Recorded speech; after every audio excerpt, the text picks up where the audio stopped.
Oh, wonderful, Mendenbar said, with heartfelt sincerity. I was hoping you were good with a sword.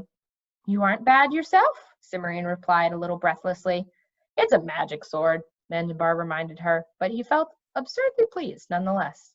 Cimmerian grinned. So's mine. I know a little about fencing, but not enough to be any good against most of the things in the Mountains of Morning. That's why Kazul lets me carry this. She lifted her sword, and a drop of snake blood fell from the tip. She frowned and began fishing in her pockets with her free hand.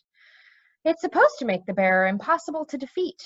Sounds good to me, Mendenbar said, looking at the bits of snake near Cimmerian's feet. What's the catch? Getting killed isn't the same as being defeated, Cimmerian said.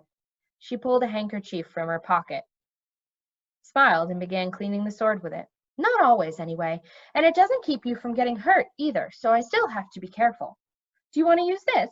She held out the stained handkerchief. Thank you, he said. He wiped his sword carefully, resheathed it, and hesitated. Do you want it back? I'm afraid it's ruined. That's all right, Cimmerian said. I always carry one or two extras. She retrieved the handkerchief with a grimace and tied it into a tight bundle, which she stowed in her belt pouch. There. Now let's get out of here. Why such a hurry? We still have to rescue Kazul. And besides, do you want to fight more rock snakes? Cimmerian asked. That's what we'll be doing if we stay. We've cleaned out this part pretty well, but there's sure to be several other colonies around. She pointed at the dark ridge a couple 100 feet further on. There, for instance, or there. I don't see how we can get past them on foot, Mendenbar said, frowning. Well, we can't stay here either. They'll slither over as soon as the last of the light goes out. We'll have to take the carpet. I wouldn't recommend it, said a new voice. Together, Mendenbar and Cimmerian turned. The voice belonged to a dark-haired man who stood calmly next to the magic carpet, watching them with interest. He was several inches shorter than Mendenbar, with bright blue eyes and a neatly trimmed beard and mustache. He wore tall black boots, dark gray leggings, and a loose-sleeved, high-necked shirt in pale gray, and an open knee-length black vest, covered with pockets of all shapes and sizes. Under the vest, his wide black belt was hung with strangely shaped pouches and sheaths. The air around him crackled with magic. Who are you? Cimmerian asked, and why don't you want us to use the carpet? My name is Telemaine, said the man, bowing, and I have a considerable familiarity with the basic mechanics of carpets, magic ones, that is, and this carpet, he gestured left-handed, and 3 silver rings glinted in the fading light, is plainly defective. Defective? Mendenbar said suspiciously. Telemaine didn't look like a wizard, but that didn't necessarily mean much. Wizards could wear disguises as much as anybody else. Oh, it will probably operate after a fashion, Telemaine said, but not well and not for long. I'm surprised you got that far on it. We didn't exactly, Mendenbar said. And we have had some trouble with it. What do you suggest? The sound of a pebble bouncing down a series of rocks echoed along a narrow canyon. I suggest we talk somewhere else, Telemaine said, glancing toward the sound. This isn't a safe place, even with my defensive enchantments fully erected. And how do you suggest we get there? Cimmerian asked. Like this. Telemaine raised a hand, made a circle in the air with his forefinger. As he did, he muttered something, then clapped both his hands together. The canyon flowed and melted into a slopping meadow halfway up a mountainside. Much better, Telemaine said. No rock snakes, trolls, ogres, or other dangerous wildlife. I guarantee it. Mendenbar was inclined to believe him. Trolls and ogres liked places where they could jump out from behind things or pop out from under rocks. An open meadow wouldn't give them enough cover. Besides, Telemaine was no longer surrounded by a hum of magic, which meant he had dropped his gardening spell. Now, Telemaine went on, how did the 2 of you get into a ravine full of rock snakes with a defective magic carpet? Having rescued you, I think I am entitled to some sort of an explanation. We were on our way to the enchanted forest, Cimmerian said carefully, pushing wisps of loose hair from her face. Mendenbar noticed with approval that she said nothing about their reasons for wanting to go there. How did you happen to come by at such a convenient moment? I was looking for some people I thought might be in this area. Telemaine said. By the way, what are your names? This is Cimmerian and I am Mendenbar, Mendenbar said. Who are you looking for? You, I think, if you are the same Cimmerian and Mendenbar who visited Herman the dwarf earlier today. That's us, Cimmerian said cautiously. Good, then I can settle this quickly and get back to my work. How did you... Excuse me, Mendenbar interrupted, but how did you know Herman and how did you find us? I know Herman because he bought his house from me, Telemaine said. He was beginning to sound irritated. I also maintain certain defensive enchantments, which are especially designed to prevent incursions by noxious creatures around the house and the neighborhood areas. When someone demolished the scrying spell I had established on the attic window, I felt obliged to investigate.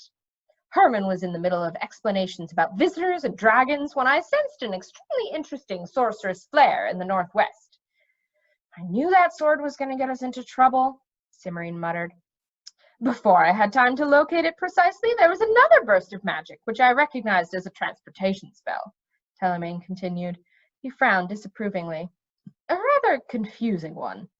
It's taken me all afternoon to disentangle the traces and discover your whereabouts. Does that satisfy you? I think so, Mendenbar said. I'm sorry if we seem overly mistrustful, but we've already had trouble with one wizard, and we've reason to expect more. So you see, I'm not a wizard, Telemaine said emphatically. I'm a magician. Can't you tell? No, said Cimmerian. What's the difference? A magician knows many types of magic, Telemaine said. Wizards know only one, and they're very secretive about it. I've been researching them for years, trying to duplicate their methodology, but still haven't managed on a workable solution. What? Said Cimmerian. He's been trying to figure out how wizards work their spells, Mendenbar explained, but he hasn't done it yet. Why would you want to know that? Cimmerian asked. Telemaine, with renewed suspicion. Because that's what I do, Telemaine said. I just told you that. And if you're going to and you'll answer a few questions for me, so that I can go back to what I'm doing. How did you shatter that window? We asked it to show us something, Mendenbar said. It couldn't, so it broke. Telemaine shook his head. Impossible! That particular glass is enchanted to reveal anything, anywhere, even in the enchanted forest. If it couldn't discover the object of your inquiry, the viewing plane would have displayed an empty information buffer. What does that mean? Cimmerian asked, frowning. He means that if the window couldn't find what we were talking about, it should have stayed blank, Mendenbar said. That's what I said, Telemaine nodded emphatically.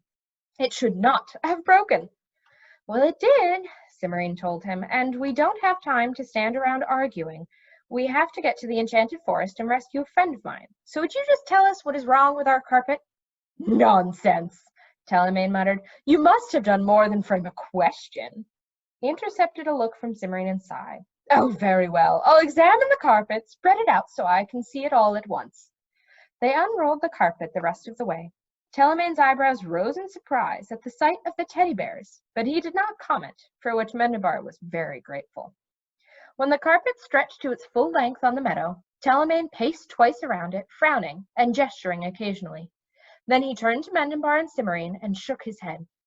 The landing compensator has a gap in it, and the flight regulator is completely deteriorated, he said. It needs more than I can do without special tools and yarn for weaving. You'll have to take it to a repair shop. Wonderful, said Cimmerian sarcastically. This would happen with a borrowed carpet. Can you recommend a good place? Mendenbar asked Telemaine. Preferably somewhere close, he added, noting the pink tint of sky to the west. The sun would be completely down within another hour, and he didn't want to wander around the mountains of morning in the dark. Or you could send us straight to the enchanted forest, Cimmerian said. We're kind of in a hurry. The enchanted forest requires a complex destination-specific enchantment to the basic transportation spell module, Telemaine explained, but the repair shop is simple. He raised his left hand and made the same circular gesture he had before. Gypsy Jacks, he said as he clapped, and the meadow and the mountain melted and flowed. The mountain bulged higher, and the meadow flattened and grew rockier. A long rectangular section of the ground squeezed upwards and settled into the shape of a narrow house on wheels. "There," Telemaine said with great satisfaction, "we've arrived." And that's the end of the chapter.